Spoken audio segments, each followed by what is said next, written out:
Dear student, आज हम कक्षा 11 वार्षिक परीक्षा 2023 के हिंदी के पेपर देखेंगे कि किस तरह से वार्षिक परीक्षा में एनुअल एग्जाम में हिंदी का पेपर आता है। तो सबसे पहला क्वेश्चन यहाँ पे जैसे दे दिया है, खंड क में दे दिया है। इस तरह से जो बहुविकल्पी प्रश्न आते हैं, पहला क्वेश्चन यहाँ पे दे दिया है कि बाल भट्ट की आत्मकथा के लेखक है। कुछ इस तरह से हजारी प्रसाद त्रिवेदी इसका राइट आंसर हो जाएगा। हमने यहाँ पे टिक कर दिया है सारे आंसर को।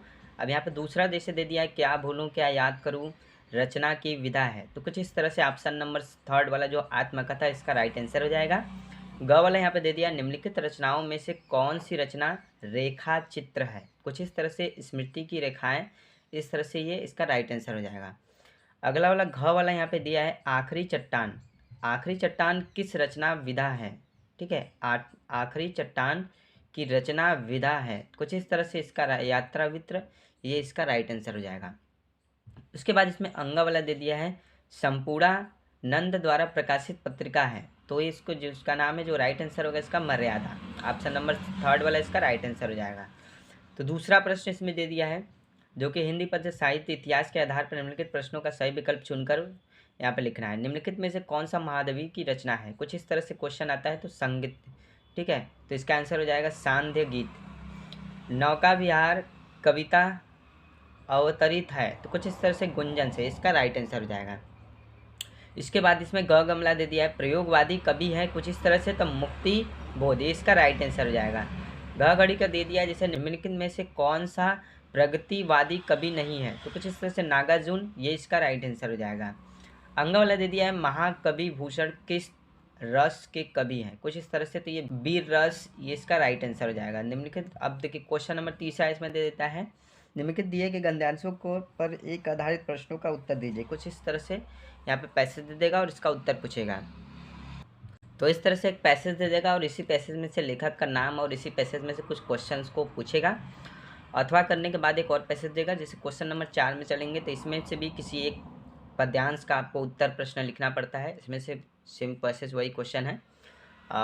इसके बाद क्वेश्चन नंबर 5 की तरफ जब हम चलेंगे, तो क्वेश्चन नंबर 5 दे दिया, निम्नलिखित में से किसी एक लेखक का साहित्य परिचय देते हुए तथा जीवन परिचय आपको लिखना है। अधिकतम सीमा जो है 80 शब्द होनी चाहिए। इस तरह से जीवन परिचय लिखने के लिए देगा, यहाँ से एक लेखक का और इसके बाद यहाँ से एक कवि का। इस तरह से क्वेश्चन नंबर 6वां देखेंगे, तो समीक्षा करना पड़ेगा। यहाँ पे जो कहानी आप सारांश पढ़ेंगे उसकी समीक्षा, अधिकतम सीमा 80 वर्ड का होना चाहिए।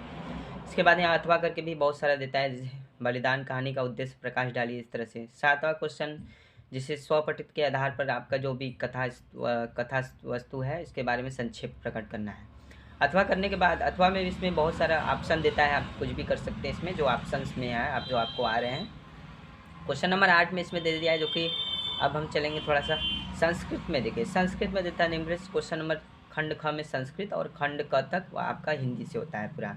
तो यहाँ पे इसमें भी सेम क्वेश्चन होता है, किसी एक का संदर्भ सहित व्याख्या अनुवाद करना होता है, अनुवाद लिखने होता है। तो ऑप्शन नंबर क ख में से आपको किसी एक, दोनों में से कोई एक करना पड़ता है। इसके बाद यहाँ पे अथवा करके भी देता है। फिर इसके बाद यहाँ पे 9वां क्वेश्चन देखेंगे, तो निम्नलिखित में से किन्हीं दो प्रश्नों का संस्कृत में उत्तर लिखना पड़ता है।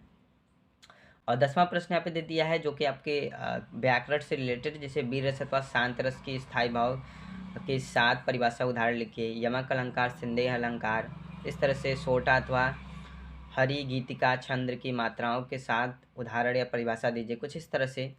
क्वेश्चन नंबर 11 यहाँ पे, दे दिया है, किसी एक विषय पर आपको जो भाषा शैली है उसका निबंध लिखना है। कुछ इस तरह से, जैसे बढ़ती जनसंख्या का कुप्रभाव, जीवन में खेल कूद का स्थान। इस तरह से आपको अधिकतम सीमा पे देखा जाए तो अब 2 पेज तक जो भी है इस पर एक टिप्पणी आपको लिखना पड़ता है। क्वेश्चन नंबर 12 में देखेंगे, तो संधि विच्छेद करने के लिए, जैसे विष्णु त्राता का संधि विच्छेद विष्णु प्लस त्राता, इस तरह से। ठीक है, निस प्लस छलम की संधि होगी निश्छलम, इस तरह से।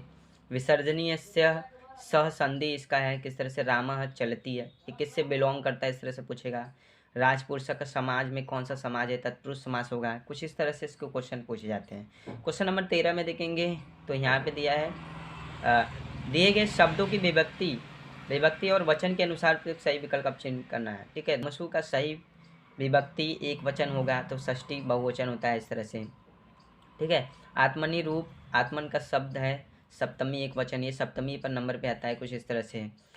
फिर इस तरह से आपको ग्रामर से रिलेटेड को क्वेश्चन करने होते हैं।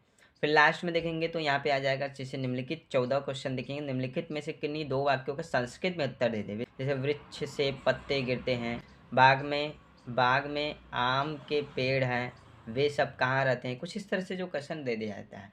तो इस तरह से वार्षिक परीक्षा 2023 के हिंदी के पेपर आते हैं और ऐसे ही क्वेश्चन हर एग्ज़ाम में पूछे जाते हैं।